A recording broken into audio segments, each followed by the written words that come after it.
The markets are in turmoil. Everything is shifting.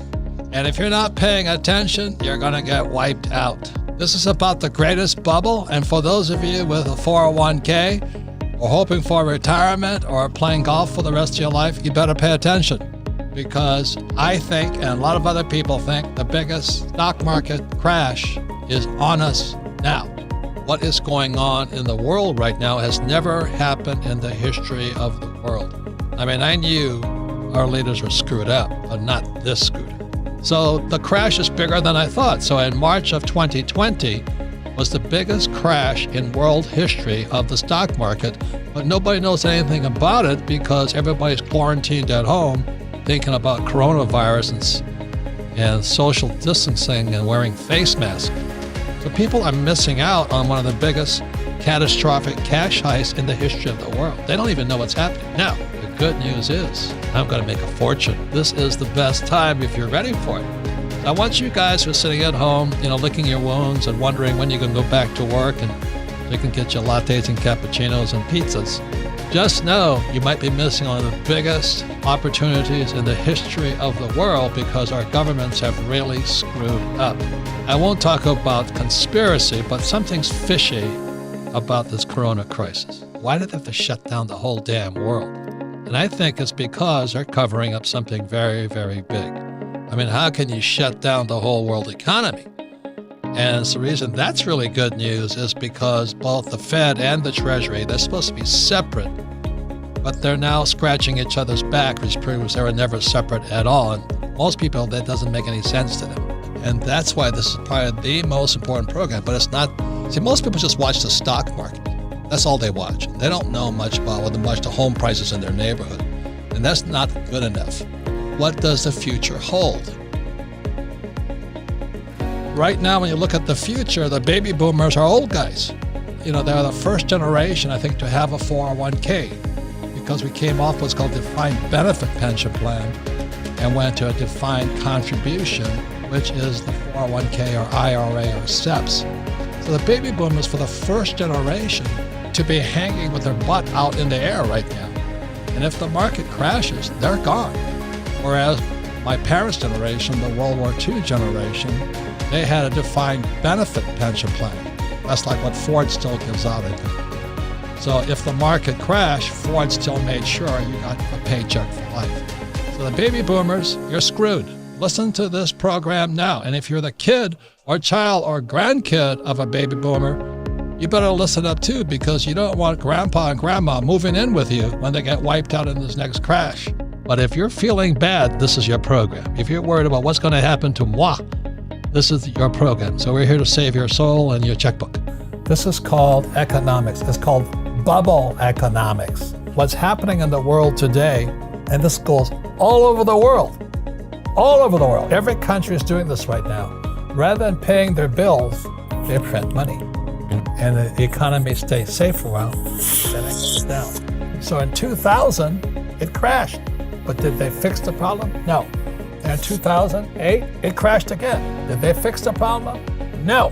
What it does, it makes the real estate market hot, makes real estate hot, it makes the bond market hot, but it's based on bubblenomics. You don't have to go to college to know this.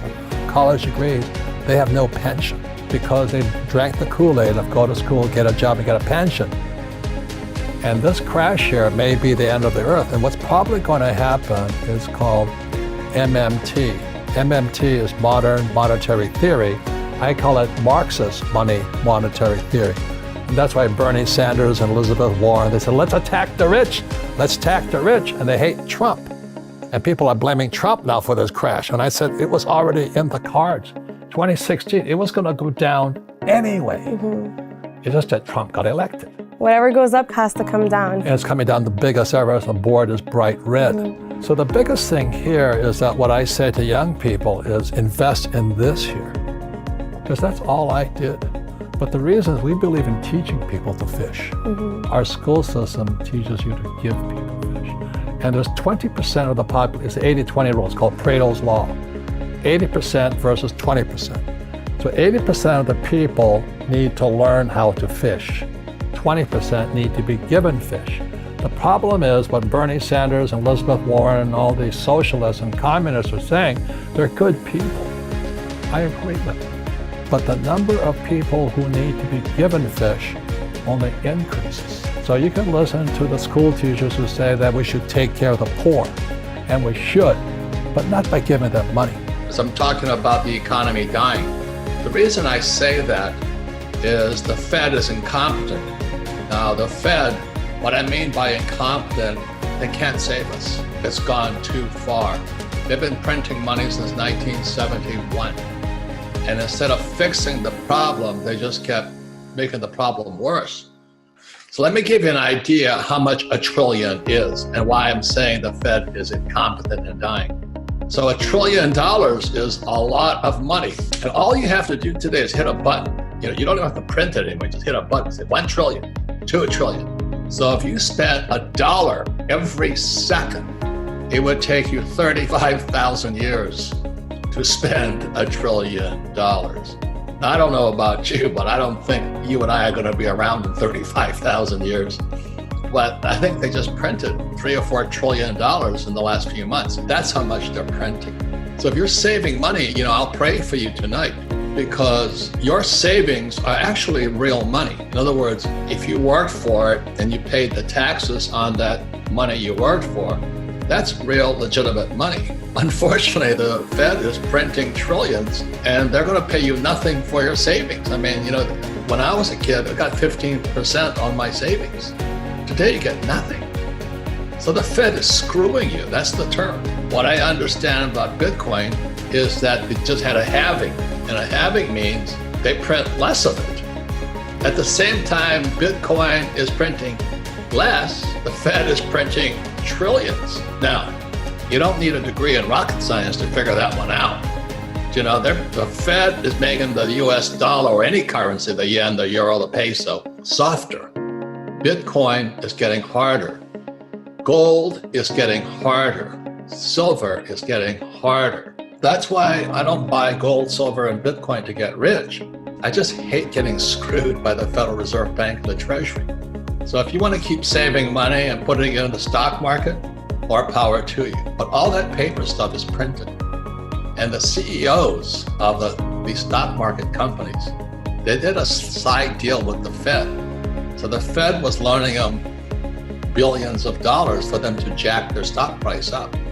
So the stock prices are at this artificial high, and all mom and pop are watching their 401ks or IRAs, and the stocks are this high. And the Fed keeps printing more money, keeps giving the CEOs indirectly, because they can't do it directly. They do it through what's called SRVs, special something vehicle. It's criminals what they're doing. And they give the CEOs the money and they pop the stock market up. That's why we're in serious trouble. That's my opinion. I hope I'm wrong. And then they're going to try and put guys like me in jail. Happens every time. So this here is it. This is our schools.